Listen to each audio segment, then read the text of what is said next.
qualification avant même son match contre le Maroc, une rencontre pour l'honneur qui a été très ouverte, Leroy, du côté des Franceville. Mais du coup, on ne sait pas dans quel état ils sont. Les Gabonais sûrement heureux d'être qualifiés, c'est vrai, parce qu'il était avant cette partie, mais aussi dégoûté parce que cette partie a tourné au fiasco face au Maroc. Et pourtant, ça avait si bien débuté pour les hommes de Thierry Mouyouma avec cette superbe action et ce superbe but de Denis Bouanga dès la 4e minute. Mais ils ont fait 10-15 grosses premières minutes, Fous, et c'est à peu près tout.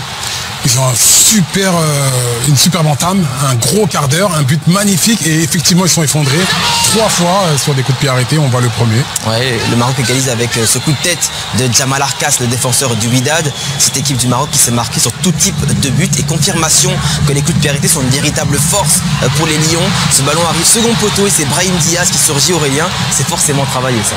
Oui, bien sûr que c'est travaillé. À chaque fois on voit que tous les joueurs marocains sont allés au premier poteau et lui il est resté au deuxième poteau. La preuve sur ce 3e but, regardez Claude avec encore une fois déviation et qui on trouve au deuxième poteau? Brahim Diaz. C'est dingue qu'il se passe à avoir 2 fois de suite comme ça. Dites à nos abonnés de rester jusqu'à la fin de ce match. Oui. Dites-leur parce qu'ils vont avoir un joyau. Vous criez tout là. Non, mais je vous dis, c'est le suspense. Ouais. Et puis le Maroc va encore faire tomber les filets. D'abord à la 81e avec cette fois-ci un but dans le jeu. Ismail Savary qui vient d'entrer, il sert Youssef En-Nesyri.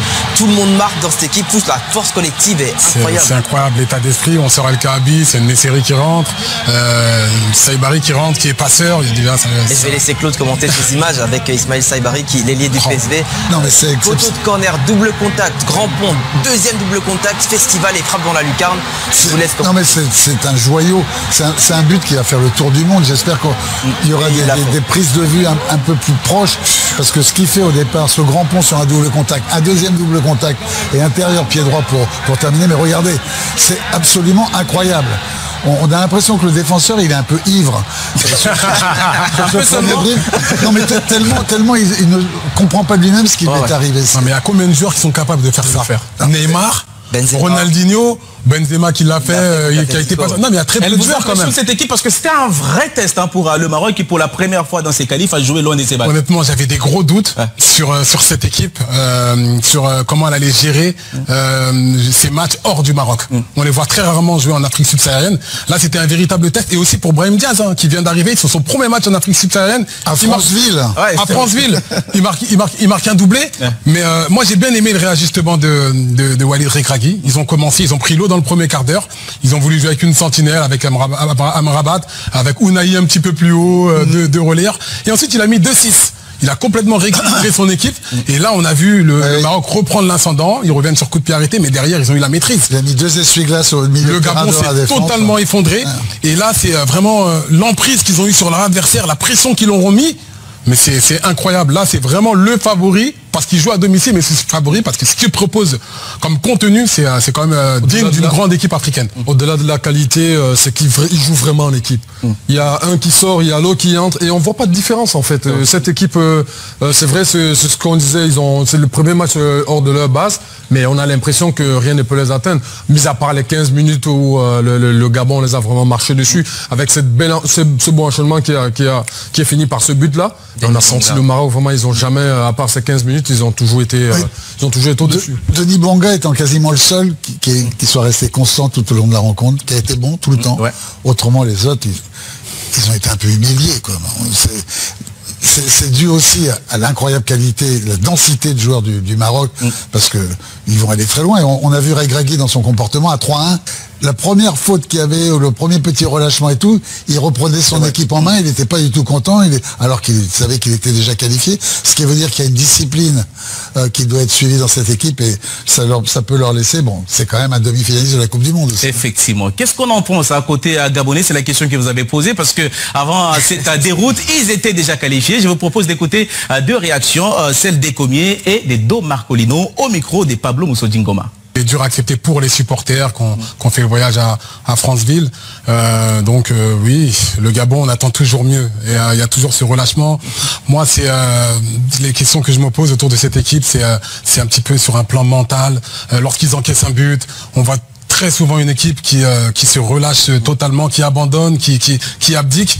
Et c'est dommage, parce qu'il y a un potentiel énorme. Et moi, je pense qu'elle est capable, sur une compétition, de mettre le feu, d'avoir son public avec elle, de sentir, elle est capable d'amener vraiment un public, de faire douter des adversaires avec leur qualité, parce qu'il y a un bel effectif dans cette équipe. Il y a de la qualité dans cette équipe du Gabon. Ouais. On en vient, messieurs, à présent au groupe I, où 3 équipes se disputent les 2 places qualificatives. Le Mali. Je n'ai pas même demandé latin parce qu'en fait le score même me saoule déjà. Ouais, ça nous perturbe beaucoup parce que, comme je l'ai dit, c'est un match pour apprendre. Aujourd'hui, on s'est rendu compte que l'écart technique était très haut. On va apprendre de ce match-là parce que il y a des phases, comme le dernier but par exemple, à ce moment de la partie, moi je pense que les joueurs auraient eu plus de lucidité. On fait un tacle, ça fait un coup franc et puis on se replace. Mais le joueur ne peut pas se permettre de faire des petits gris dans la surface de réparation et aller marquer le 5e but. Là, on a un vrai défi qui s'est présenté à nous. J'espère que les joueurs comprennent que pour aller à la Coupe d'Afrique, il faudra vraiment relever le niveau. Et on a un match qui va arriver très vite. C'est dur de sortir d'un match à 5-1, mais je pense que contre la RCA, il faudra vraiment remobiliser rapidement les troupes parce que ça joue pour le ranking FIFA, ça joue aussi pour l'orgueil des joueurs. Ça, c'est un chantier ou pas, la défense finalement, le secteur défensif gabonais? Toute l'équipe. Il faut reconstruire l'équipe parce que ces gens de cette équipe... On ne jette pas le bébé l'autre bébé en même temps. Il faut reconstruire, je n'ai pas dit de jeter, il faut reconstruire. Ça veut dire qu'il y a beaucoup de chantiers, il y a beaucoup de choses à faire sur tous les compartiments. Parce que cette équipe-là ne peut pas faire les phases finales, c'est pas possible. Il faut remarquer que... Vous jouez sur le match, simplement, vous mettez des émotions ou pas? Non, j'en viens. Est-ce que vous imaginez que sur les 2 confrontations avec le Maroc, ça fait 9-2? Attendez, donc c'est quand même abyssal. Mais c'est le Maroc, hein? Ah oui, c'est vrai que c'est le Maroc. 4e nation mondiale, sortie de la Coupe du Monde. D'accord, on peut tout faire, mais il y a l'orgueil. La nation africaine. On est à domicile, il y a cet orgueil, il y a cette volonté, il y a cette fighting spirit qu'on doit mettre en place. Vous voyez aussi les joueurs qu'on remet, quand on reprend la défense, 2 buts encaissés rapidement, ça veut dire que là-bas, il y a un problème. Il y a un problème. Sort, et on fait mettre Mboula sur 2 actions. Jeff qui se fait complètement emballer, qui ne peut pas tacler et qui laisse le boulevard. Il y a des problèmes, donc il faut revoir tous les compartiments. Votre point de vue sur la question, finalement, un score lourd? Un score lourd, on a beaucoup appris. Mais mention spéciale à Mario Lemina qui a été quand même l'homme du match côté gabonais, qui s'est battu comme une vraie panthère, qui a su ratisser autant de ballons qu'il a pu, mais il faut comprendre qu'à un moment donné, c'est aussi un peu épuisé. Et en grand capitaine, une défaite, comme disait Didier, qui fait du bien. Je pense que face à Centrafrique, on va relever la tête, mais il y a beaucoup de choses à revoir. On nous espérait qu'avec le championnat, nos joueurs qui pour la plupart jouent dans des championnats un peu étrangers, que le niveau va être relevé d'ici quelques années. Alors finalement, quand on regarde ce score-là, on peut se dire... Non, le Maroc a été largement supérieur. Si on part avec ce jeu-là à la CAN, parce que le Gabon a du mal à s'en sortir avec les grosses nations, on l'a vu avec le Sénégal. On l'a vu avec la Côte d'Ivoire. Maintenant, on le voit avec le Maroc, aller-retour. Donc, le Gabon n'est clairement pas prêt à aller à la CAN. Alors, Didier, le jubilé, c'est pour quand? On a arrêté une date, pas encore? Pour le mois de juin 2025. Juin 2025? Ouais, c'est ça, ouais. Monsieur, j'étais ravi de vous retrouver ici. On va se dire au revoir.